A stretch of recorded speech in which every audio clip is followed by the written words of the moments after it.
Hello and welcome to Inside Intelligence, brought to you by the Master of Science in Intelligence Analysis program and the Johns Hopkins University Office of Advanced Academic Programs. Today's event features Gary Keeley, retired CIA historian, discussing finding and researching declassified intelligence documents. My name is Peter Huggins, and I'm the event producer. Today's event will be recorded and uploaded to the AAP YouTube channel under the Inside Intelligence playlist. During the program, if you have any questions, please feel free to use the Q&A function, and we will answer as many questions as possible during the latter portion of the event. With that, I will turn the event over to Dr. Michael Ard, Program Director and Senior Lecturer for the Master of Science in Intelligence Analysis program.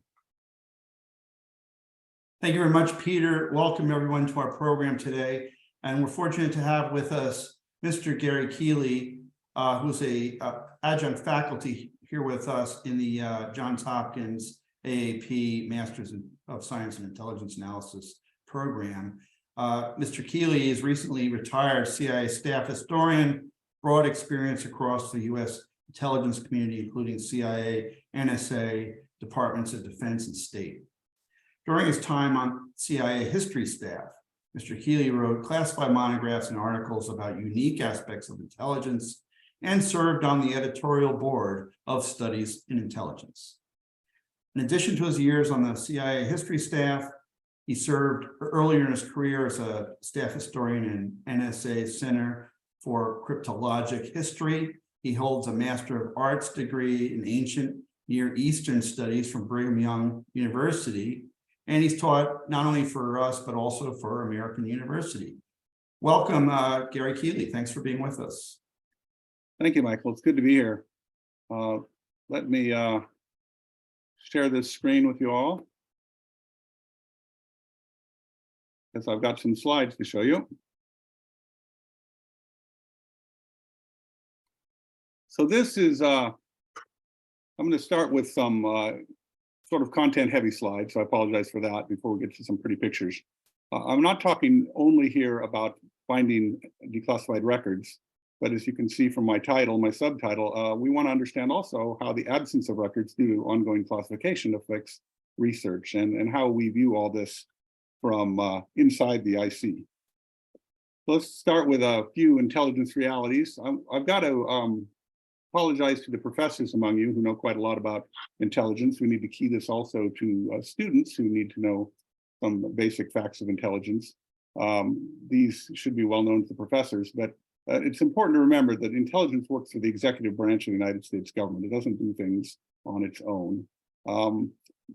Intelligence is provided for the president and senior policymakers, of course, but also for those I like to somewhat awkwardly call implementers of policy, mid and low-level officials who carry out the policy made at the senior levels. They are significant users of intelligence. In fact, in many cases, because their portfolios are smaller and they have fewer responsibilities than, say, the president or the national security advisor, they have a lot more time to read about their specific area or topic.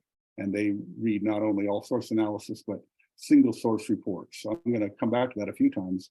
Single source fact-based reports, often called raw, are reports obtained from human sources or SIGINT or other sources of information. And analysts use them, but customers often see them too, especially the lower level, less senior implementers of policy. It's hard to know, and this becomes a problem for historians, it's hard to know which intelligence is read and how it's used, because none of that is really documented clearly. But large volumes of intelligence reaches many customers. Sometimes it's skimmed, sometimes it's read in detail. Clearly, if you have a personal briefer, and if you're a military commander or a senior government official, you are extremely well served by intelligence. You don't have to go look for it. It comes to you, and they key what they give you to what you need. It's often not, as we've learned in recent decades, not used to guide, alter, or modify policy, but it's at least intelligence that is often used, routinely used to guide daily action, especially to manage crises. And over decades, what intelligence has done is provide a reasonably accurate stream of intelligence daily to all levels of the government. It infuses the entire government. Bottom line, to intelligence is that protecting sources and methods of collection requires secrecy. This is probably the most important property of intelligence there is, and I don't see it acknowledged or mentioned very often, other than when complaining that things are still classified and they should be unclassified or declassified. It permeates everything that intelligence communities do, everything every officer does in every meeting.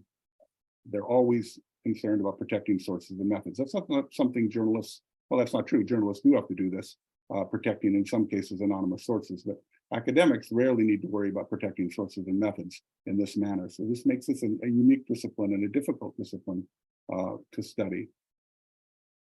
It can be compromised, obviously, the collection, and if the collection is compromised by a leak or because a target nation, a target intelligence service discovers you are collecting against it, then you can't collect anymore. This is what makes protecting sources and methods so critically important. Bottom line is, if there's no secrecy, there's no intelligence. The reason for secrecy is to protect sources and methods. It becomes very controversial in an American democracy, this concept of secrecy. But that's what secrecy is for, to protect sources and methods.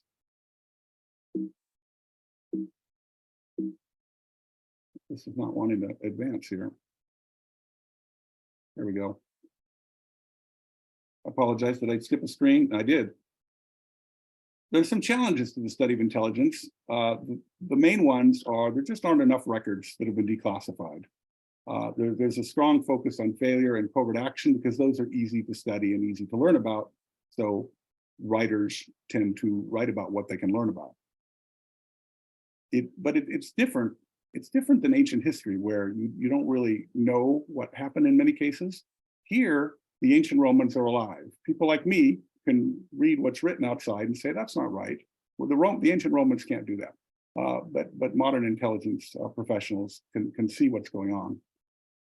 There's lots and lots of information that's not been declassified. I know that a lot of people have been saying in recent years that the missing dimension, famously popularized by Christopher Andrew and David Dilks in 1984, that it's over, that the missing dimension has been filled. Enough information is out there, we can know everything about intelligence. That's just not true. You can see on the screen some of the pitfalls. I want to emphasize, and we'll come back to this later, that those who specialize in diplomatic, military, regional history, diplomatic affairs, have the most to learn from intelligence, but also have the most difficulty getting at the intelligence, because a lot of times the specific intelligence relevant in a particular diplomatic moment in the past, this isn't available yet. Someday it will be, it just isn't yet. It's pretty easy, again, as I said before, to focus on failure and covert action because that's that sells and because it's visible and easy to learn about. But intelligence has been successful, even though it's not depicted as competent or successful as often as we on the inside believe it has been. You can take a look at any timeline out there. This just happens to be a few lines from a European timeline from the 1960s and the late 1980s. And I can assure you that intelligence, not only American, but French, Peruvian, Russian, all sorts of nations, intelligence probably played a role in every one of these events in some way. And intelligence probably has played a role in the events on almost any timeline for the entire world, at least since 1940, 1950. This should make us realize that there's a great deal of information that we just don't know. And this is what it might look like. This is just a random photo in an archive. This isn't any secret place. But just imagine archives like this, warehouses full of information, not only in the United States, but around the world, chock full of information that hasn't been declassified yet. A lot of it will be declassified eventually, it just isn't there yet. So let's talk about at least US intelligence community primary source records. Again, to the professors and specialists in intelligence among you, this won't be too much of a surprise for the students. This might be a good primer. Most or all the records that date prior to the Cold War have been declassified. This is the World War II and World War I and World War II records in the United States. There's a lot of Cold War records that have not been declassified, large numbers, and almost nothing significantly, percentage-wise, from 1991 onward has been declassified. That's probably a surprise to a lot of people. Many writers want to focus on intelligence events of more recent vintage. There just isn't as much available as you might think. Still, the big picture, the general picture of intelligence history, going back to the beginning to 1940, 1947 for the United States, is known in large part, certainly. But there's lots of details and nuance that remains classified. And how many of these pages might there be? Nobody knows, billions.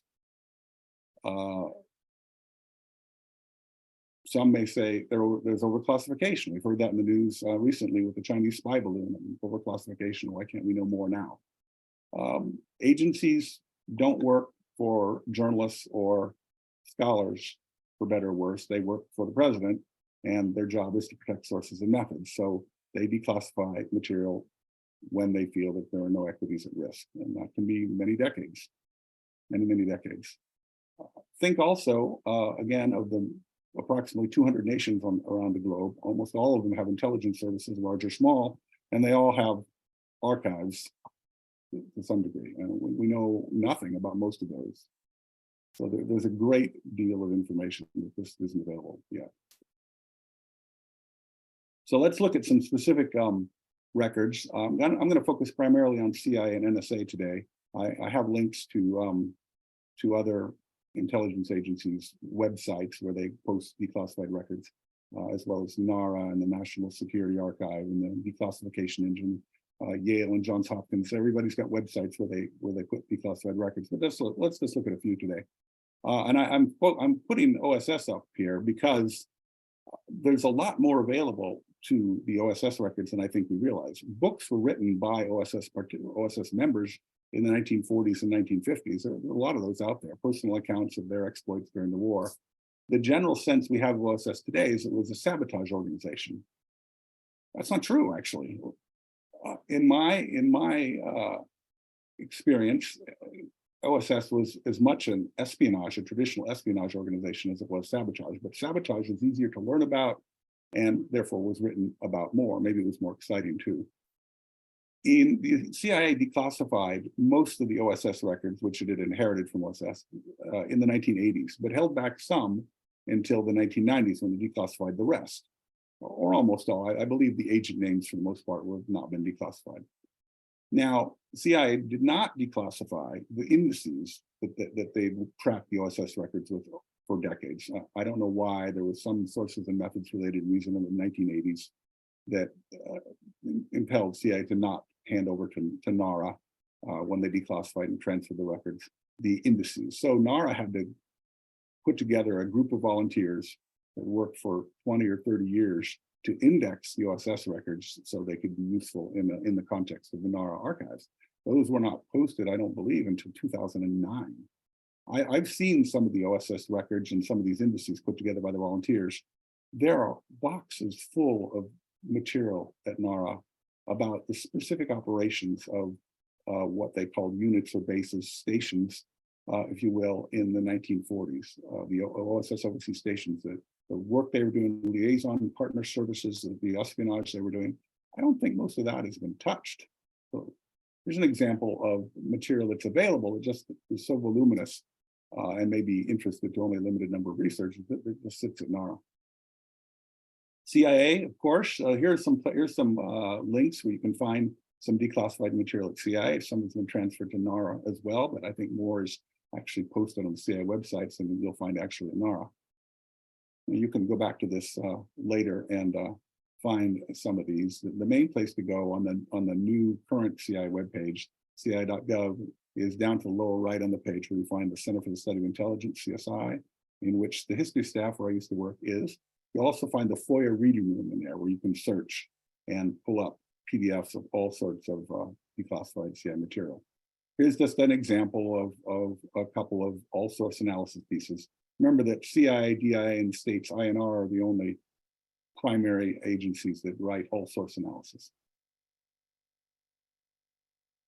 And look on the one on the right, on the left there, you'll see at the top of the Central Intelligence Bulletin, they declassified quite a number, if not all, of the Central Intelligence Bulletins recently. That says approved for release in 2020. So fairly recent. There's a lot of new Central Intelligence bulletins from the 50s and 60s that have been declassified and out there, and I don't know how many people have taken advantage of those yet. Here's a random example of a deputies meeting from 1955. This was declassified only in 2017. Just a random page. I'll let you think about what this might be for a second. This is the Berlin Tunnel, operated from West Berlin into East Berlin, where the Americans tapped a cable running alongside a road in Soviet-occupied East Germany. I like the fan on the bench there to the right. I bring this slide up in the context of records because everybody knows about the Berlin Tunnel. It was uncovered by the Soviets in 1956. By 1961, when George Blake was arrested in England, we knew that he had betrayed it to the KGB as early as 1952, before it was even dug.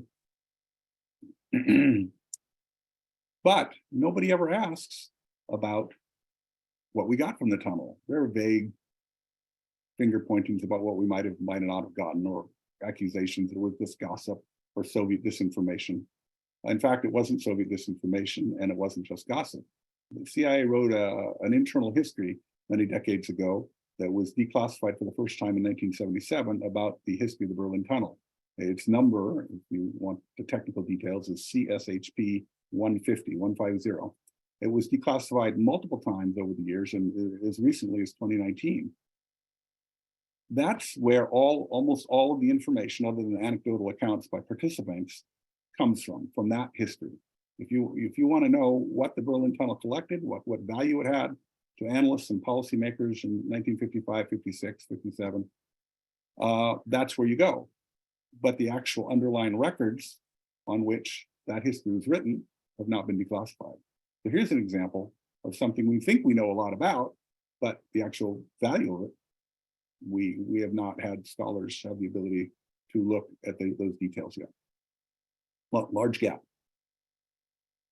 You are well aware of Studies in Intelligence. That's the on top there on the left is the first issue, 1955, and published quarterly since 1955. And unclassified versions were published beginning in the 1990s. And many of the older articles prior to the 1990s have been declassified. You can find them in various places, either the CIA website or other institutions and universities that have compiled lists and groups of them. We love Studies in Intelligence for a number of reasons. One, many of the articles, well, this is maybe the primary reason, many of the articles are written by practitioners and for practitioners. So it's not an academic journal in the strict sense. The book reviews are important because almost all of the book reviews are written by those who hold security clearances, which means when they review a book, they've chosen to review that book because they know something about the book's contents, either from having had access to historical records inside the agency, or maybe having worked whatever the topic of the book is. So it's important to see that because you get a view very quickly by someone who knows about whether the book is accurate or not. My only slight quibble with Studies in Intelligence is that sometimes the book reviews are too nice. People don't always think of CIA officers as being nice, but sometimes they could be a little more critical than they are, maybe in the older book reviews. But it's important to look at studies for content, for summaries of programs by CIA authors, and of course for the book reviews of all outside books, at least in English. Let's move on to NSA. Again, like CIA, there's lots of pages you can go to where you can find declassified information. And some of these links might not work later, but you can poke around NSA and find them. I'm giving you some time to read this here. This is the first of two of the most consequential observations about intelligence records that I've ever seen, from Christopher Andrew for the President's Eyes Only in 1995. So he's saying here in 1995 that presidents, and you know it if you've read any autobiography or biography of a president, there's very little about intelligence in them. Back to Eisenhower, back to Truman. Yet George H.W. Bush, and he not alone, claimed that it was a prime factor in his foreign policy. So we're able to study what he did, but we don't always know how or why he did it. The same with any diplomatic moment in history. The second And this is a truly stunning observation, and it remains true almost 30 years later today. I'm going to read this one. Not a single decrypt produced by the National Security Agency, the largest and most expensive intelligence agency in the history of Western civilization, this again is in 1995, has so far been declassified. When NSA files for the Cold War period finally become available sometime during the 21st century, they are certain to generate thousands of doctoral dissertations and some interesting reassessments of American foreign policy. I don't know where he came up with the number thousands, but that is a stunning number. How many single source SIGINT reports, strictly SIGINT, that were fed to analysts and to customers, might there be?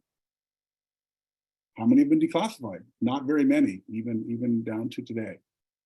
Certainly, most everything from World War II has been declassified, but after that, not as much. NSA has declassified some material, actual SIGINT reporting from the 40s and 50s, but nothing particularly sensitive that might affect sources and methods, collection, or equities today. But this is a stunning and sobering observation by Christopher Andrew. I don't know if anybody's noticed it, but I wanted to bring it to your attention because this is 1995 and very little has changed. This is one of the reasons that when I said earlier that the missing dimension is still missing in large part is because it is, because of things like missing single source reports. Here's an example of a single declassified World War II SIGINT report, because I don't really have that many from more recent times to give you as an example. This is a Magic Diplomatic Summary. It's actually a 12-page report, which is quite long, from 24 November 1944. It's a Japanese ambassador reporting quite at length about what he believed was the poor morale of American officers. That he was either reporting what his superiors wanted to hear, or he wanted to misunderstand. Obviously, the morale of American officers was not poor, but he thought so. Notice that this was declassified only in 2013. So this is a World War II SIGINT report that was not declassified until 2013. Not because NSA withheld it for any particular reason, just it took them time to get to it. Maybe there was a sources and methods equity that kept it in, I don't know. But that's interesting that a World War II SIGINT report would come out that late. Here's the second page of it again. It goes 12 pages long, but this is a straight single source SIGINT report.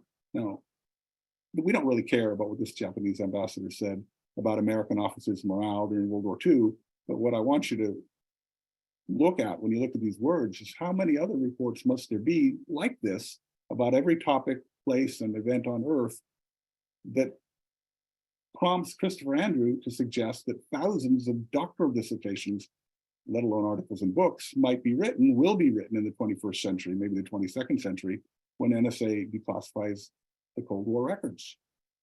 I don't use the word breathtaking in the previous slide lightly, or 2 slides ago.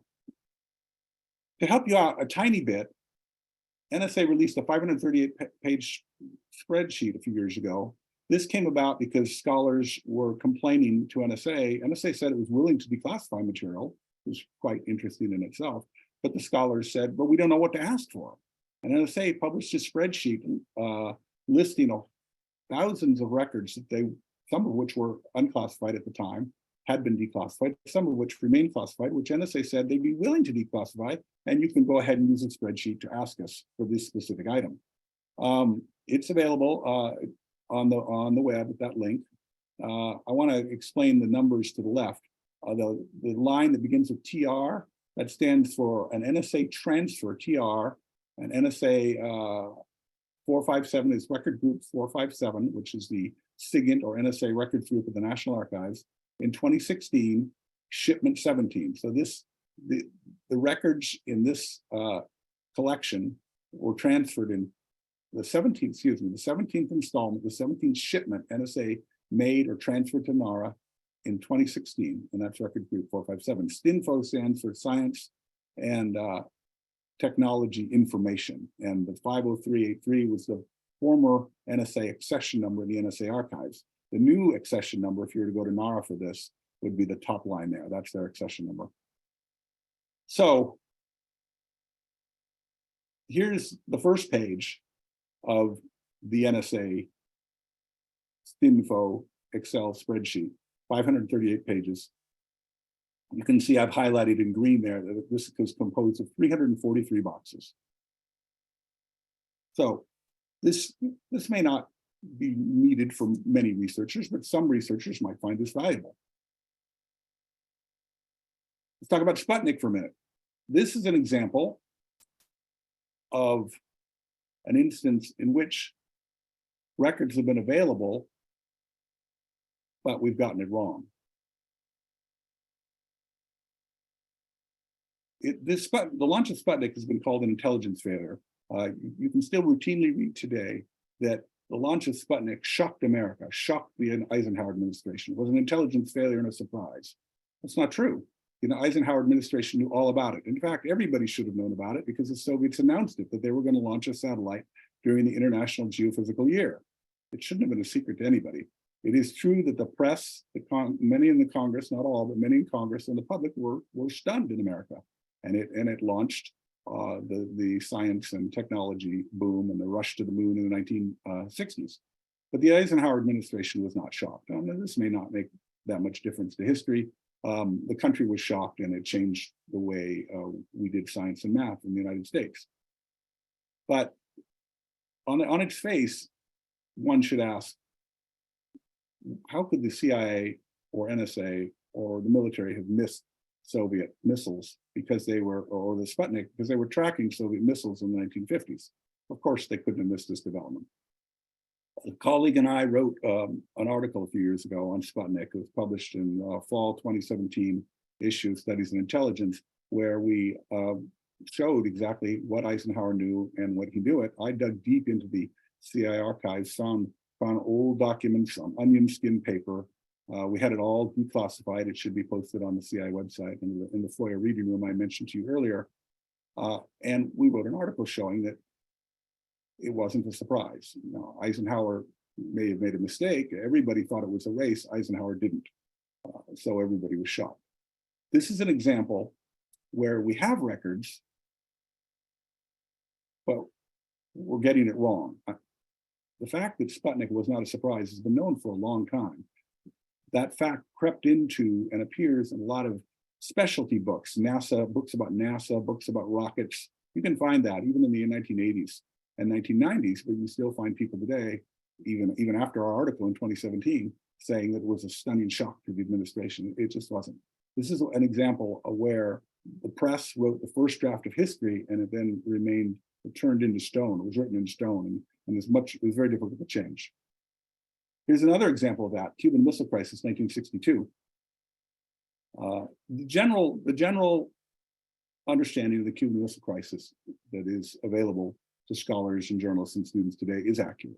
There's been a lot written about the Cuban Missile Crisis, and it's generally accurate. I only had one little problem with it, which was how the missiles were discovered in the first place. The general storyline has been that the U-2 discovered the missiles on 14 October 1962. That's not true. Yet, just like Sputnik, you can still hear people say today that the U-2 discovered the missiles. No, CIA agents, assets on the island, spies, discovered the missiles in late September and reported it, and that's why the U-2 flew. The human discovered the missiles, the U-2 confirmed the missiles. And that's how intelligence works. It's important to understand this because it shows that one intelligence is tipping another.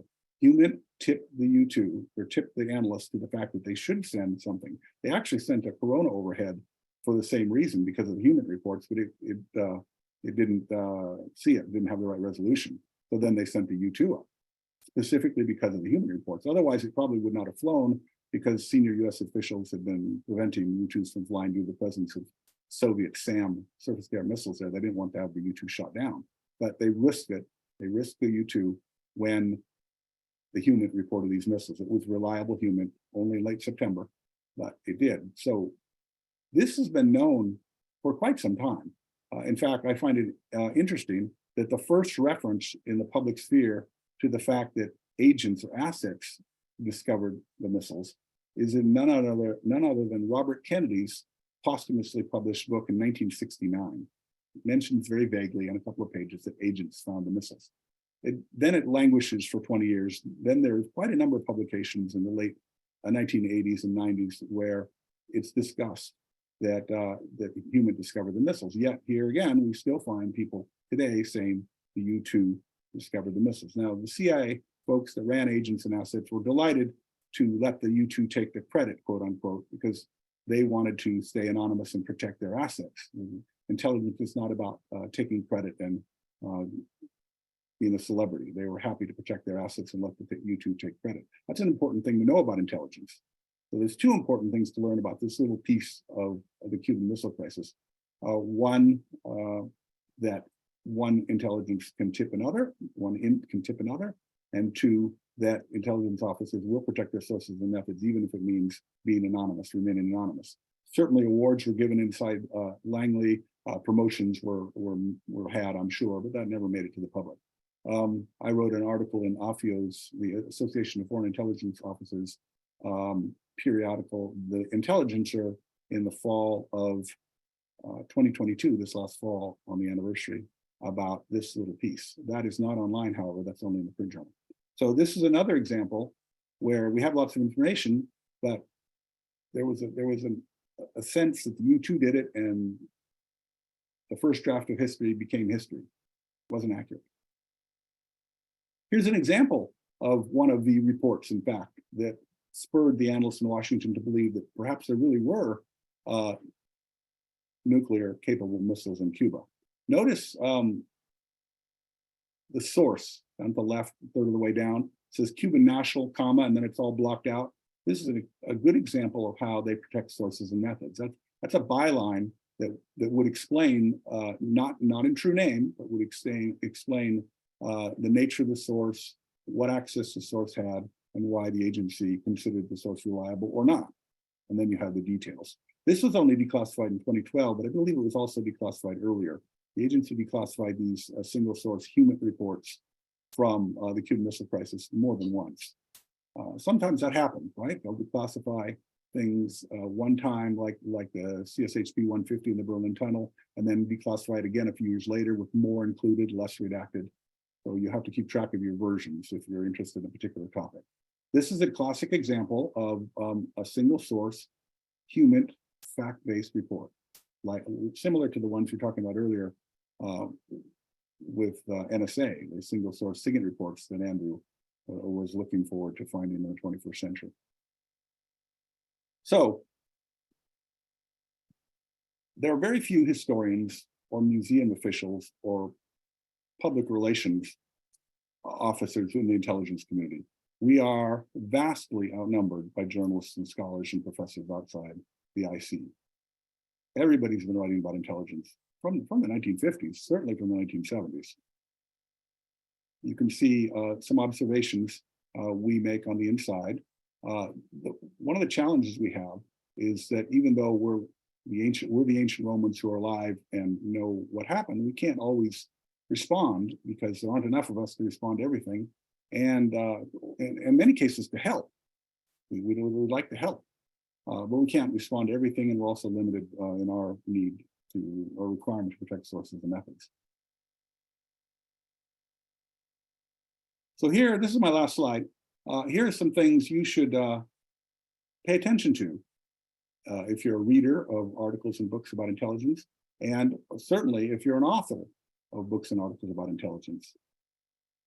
These are aspects that we on the inside alert to very quickly and very easily. I'll make one last comment, and then I guess, Michael, we can open it for questions if you like. The bottom one is perhaps the most important thing I would like to see in articles and books about intelligence. Acknowledgement that conclusions reached must be provisional because many records that might modify the author's conclusion remain classified.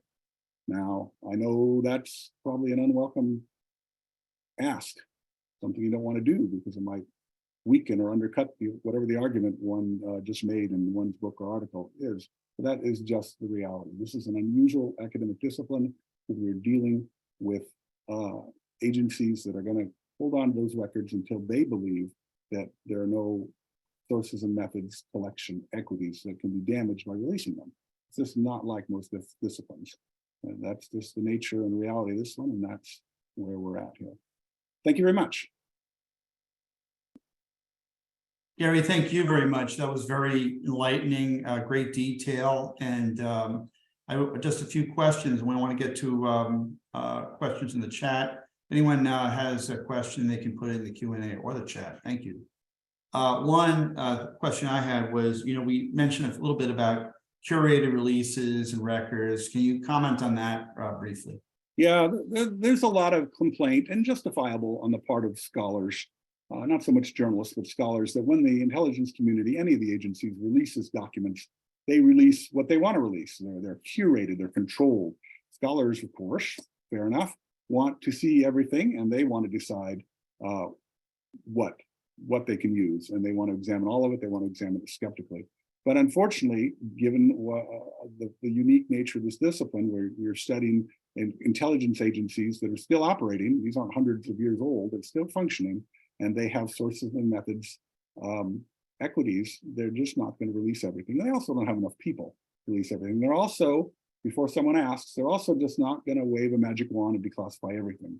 There are a couple of collections I would have liked them to wage a magic wand over that are very, very old and very significant, and they wouldn't do it for me, and I was inside the agency. They're just not going to do it. If we were, again, this is why sources and methods, one of the reasons why sources and methods is the most important property to understand about intelligence agencies. Not only does it inform everything they do, has great explanatory power, if you want to understand the motivations for what intelligence agencies are doing, but it also explains why you just don't have everything available. If we were looking at CIA and NSA hundreds of years in the future, when this is truly all history and there's no chance of it having any effect on then current collection, we might have less curated collections. One of the things that we talked about, and you can mention a couple of things, and you did raise a lot on what's out there that hasn't really been tapped into yet. Your experience, what are some topics that you think students might avail themselves of looking at declassified intelligence reports? Well, I mentioned a couple in there. I'll just repeat those briefly. OSS, the Berlin Tunnel, most of the wars. I want to focus on one particular thing, because it covers everything. I think that intelligence does a lot of military collection of foreign militaries, and some would say that the bulk of intelligence is actually of foreign militaries, ELINT, MASINT, SIGINT, comment rather, of foreign militaries, and both tactical and strategic. And that may be true percentage-wise, but there's a large volume of material that is not military, not technical, more liberal artsy, more narrative reporting about developments in given countries, diplomatic events. I think that in most diplomatic events, returning to my timeline earlier, in most diplomatic events that have occurred, there's been some kind of intelligence role. And not only by American intelligence, by intelligence agencies of whatever nations were involved in whatever the diplomatic event was. We're talking here thousands and thousands of specific diplomatic moments. We know how, and we know what happened, and historians report what happened, why diplomats, I apologize again, what diplomats did, what decisions they made. But we often do not know how or why they made those decisions or reached those decisions. And often intelligence is behind that. We want to have the complete story. If we want to establish causation, we need to have the rest of that material. And a lot of it just isn't available. But when it is available, scholars need to look for it. I guess that's all I'll say about that. Okay, we have several questions coming up now, and I'd like to try to get through those. Thank you. So Annie's asking about the general declassification policy. And her point is that in the non-intelligence agencies, such as in like the European Union, there's an automatic 30-year rule on declassification, most documents. What about the intelligence community? What do we have here that's comparable to that? I don't know what the current policies are because they change, but I can give you the general, as far as 25 or 50 year, those things have changed a little bit in recent years. But I can tell you generally that intelligence agencies will hold a lot of intelligence material is exempt from automatic declassification. The special rule that's been carved out for intelligence agencies specifically because those authorities understand that the intelligence agencies need to collect sources, protect sources and methods of collection. Again, if they don't, they can't continue to collect. So when an intelligence agency determines that given documents that are no longer going to risk with release to the public, are no longer going to risk damage to current and ongoing collection operations, when a foreign intelligence agency, for example, reads the declassified records, then the agency will release it. Of course, resources, how many people you have to throw at the problem, comes into it too. But it's primarily governed by sources and methods. And the further you get from an event, the more likely things are to be declassified. Some of that material on the StinFo spreadsheet I showed you from NSA earlier, there are actual intercepts, single source NSA SIGINT intercepts of the kind Christopher Andrew was hoping for, of Soviet fighter jets flying in East Asia in 1950s. All right, probably not very helpful to most researchers. That technology is totally obsolete. Both the fighters are obsolete, the Soviet Union is gone. So NSA said, we can release this. And the next question that is probably in everybody's mind right now is, well, how can things so old, how can all the rest of it that's so old really be a risk to what's going on today? You'd be surprised that at the way a foreign intelligence service, because remember, you're not the only person that's going to read these declassified documents. Foreign intelligence services read the press, they read leaks, and they read declassified records. The intelligence community isn't trying to prevent scholars and journalists in the United States from knowing these things. It's trying to prevent foreign intelligence services from knowing these and preventing further collection. And to do that, it has to prevent everybody from seeing it.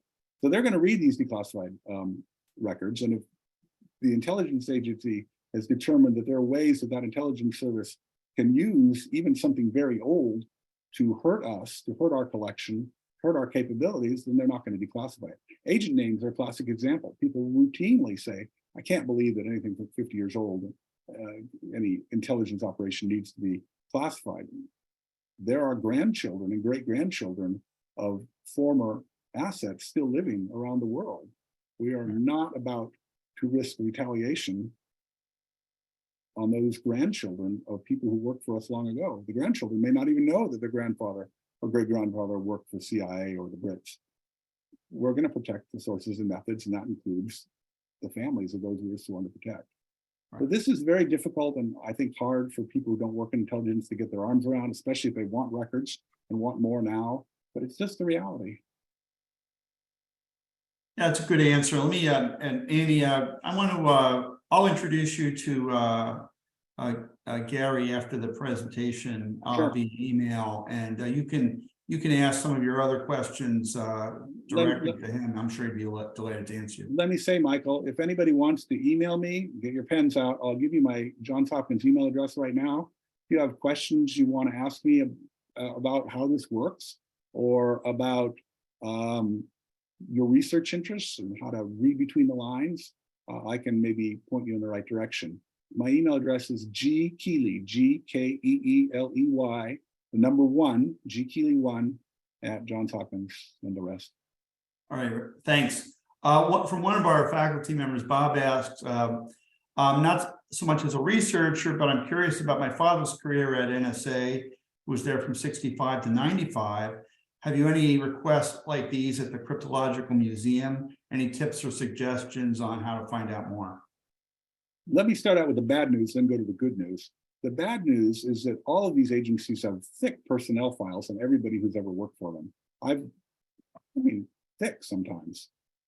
They're wonderful. They're great. I often looked at these in the course of my work, classified work, and I thought, well, the grandchildren would really love to have this. And there's pictures of them and everywhere they worked and what they did.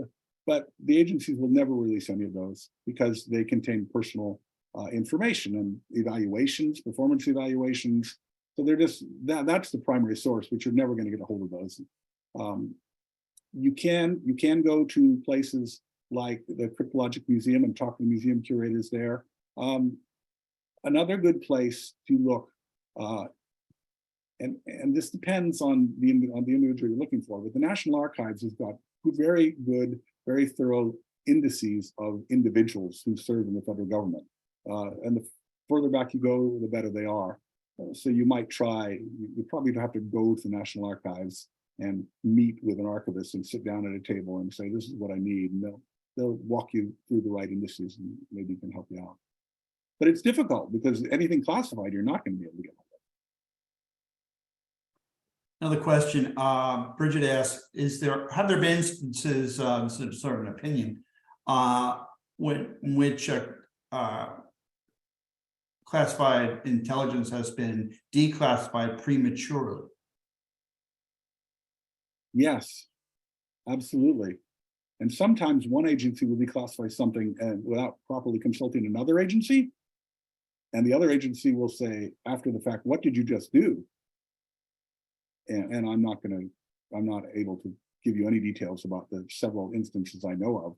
And there was damage because people grabbed it and wrote on it and caused harm to ongoing collection.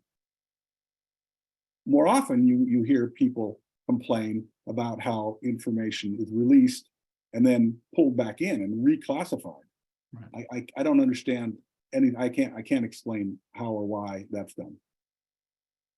I don't know. Mark asked about some in the media pushing to withhold or perhaps raising the issue that some intelligence perhaps should be withheld from either the president or other politicians due to what is considered maybe perhaps indiscreet reactions toward that information. Is there any truth, do you think, in this? Is this serious? Or is there any way for sub-branches of the intelligence community to act in that manner?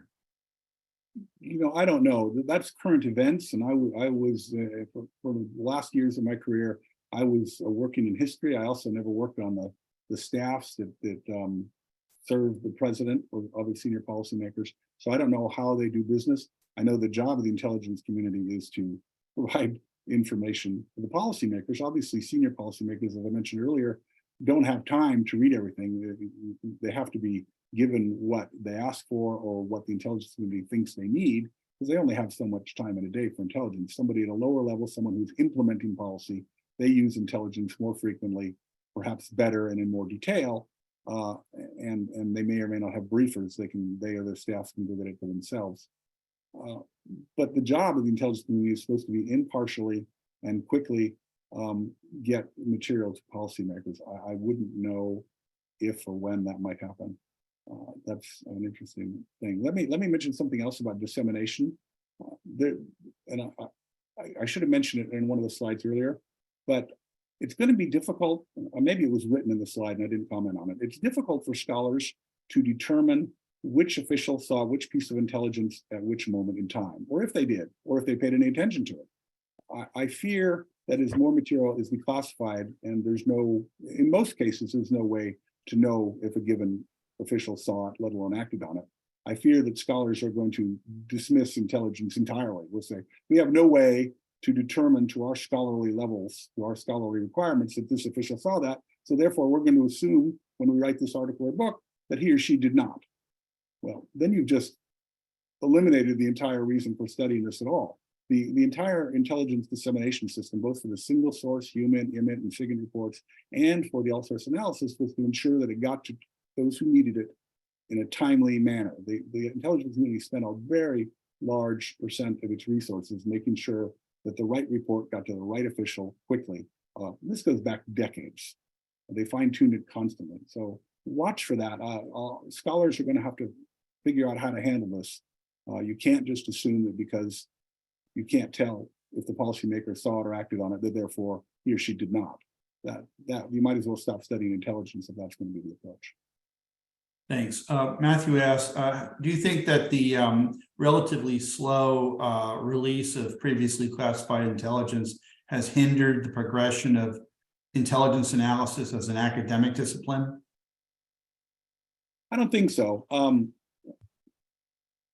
Someone might disagree with me here, but my shoot from the hip answer to this is that enough all source analysis has been declassified and enough retired or currently working analysts are teaching that this is generally pretty well understood, at least intelligence analysis and how it's done, and the broad outlines of what kind of analysis was given to which officials when.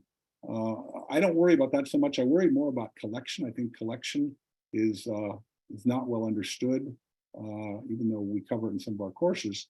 We go through it very quickly, and it's alien and foreign to even a lot of professors and certainly all the students. So I worry about collection. I also worry about single source reports and their importance both to analysts and to customers who see them too, not being understood. But the analysis, I think, we're okay on. What do you think about, from Miriam, what intelligence successes have been revealed through declassified intelligence documents? Do you want to narrow that down a little bit? I'm not sure. Well, have we had any discoveries of when we just declassify? This is how I understand the question.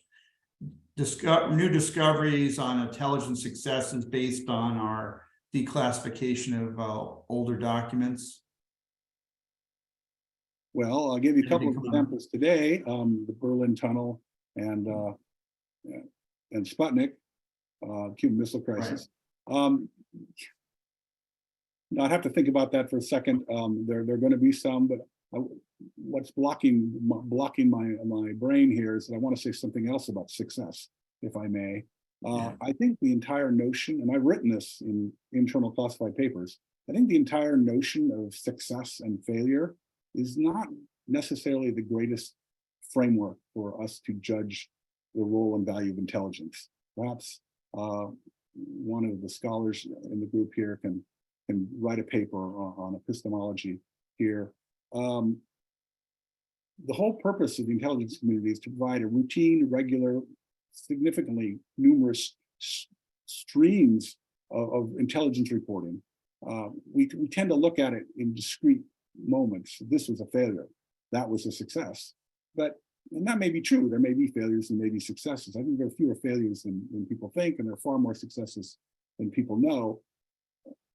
But that's not the way the intelligence agency works. It's not James Bond going out to grab a disc and that's a discrete moment. Is that a success or a failure? Intelligence is an ongoing process of oral and written studies, oral briefings, written studies every day, all day. The same topic is covered, whatever it might be, the same topic, the same country, forever, day after day, week after week, month after month. Policymakers are given information about whatever it is, whatever they want to know, continuously. Success and failure as discrete events don't really fit into the way intelligence is actually practiced. You could argue with me on that, I suppose, but I think we need to expand and get away from focusing so tightly on specific failures and successes. Right. I think there's other question here. I want to try to get just summarize this quickly because we're getting to about we have 5 minutes left. But what in terms of process and elements of, say, a place like CIA that is involved in deciding what gets declassified, how does this process work? How does the process of declassification work? Yeah. Doesn't matter the agency. They're going to look at the documents that either come up almost on a timer. If they're using 25 or 50-year reviews, they'll review them at that date. Or when somebody has an MDR, a mandatory declassification request, or a FOIA, Freedom of Information Act request, they'll look at the documents and they'll go through them, and experts who know current collection and current operations will look at the documents and see if anything in them might impinge upon, negatively affect the ability of whatever the agency is, whatever the int is, to continually or continue to collect current information. So you have to know what's happening now in order to know what you can declassify, which is why you often see, of course, redactions. Some things are allowed out and some things are redacted and withheld. And so you have people going through documents and checking them. This is why it's a difficult task, because there are only so many people to do this. There's only so much budget available beyond the current mission that agencies have to do to declassify records. They work really hard at it. They're well-intentioned, but they are overwhelmed by the number of documents, and they're not going to just wave a magic wand Because when things like that have happened before, things have snuck out that then hurt us. It would suggest then that perhaps artificial intelligence might play a role in helping this process. Within the agencies, Yes. it might. And I don't know. Yes, it might. I don't know if that's happening or not.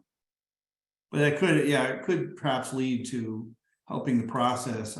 But ultimately, though, we're making a decision based on protecting sources and methods and people who are still alive. Lots of other factors going into it. So there can never be just a rubber stamp to it. That's the essential property for everything agencies do, including declassification, the sources and methods. I think your answer here captured a lot of the questions that I'm seeing in the chat.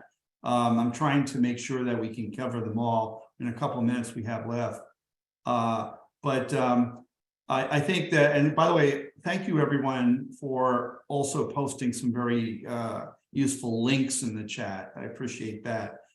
So this has been a really good talk today. Thank you very much, Gary, for your opportunity with us, presenting us with this slide deck, offering to help the students and others with questions on this. Any final thoughts for our group? No, I think I've covered it.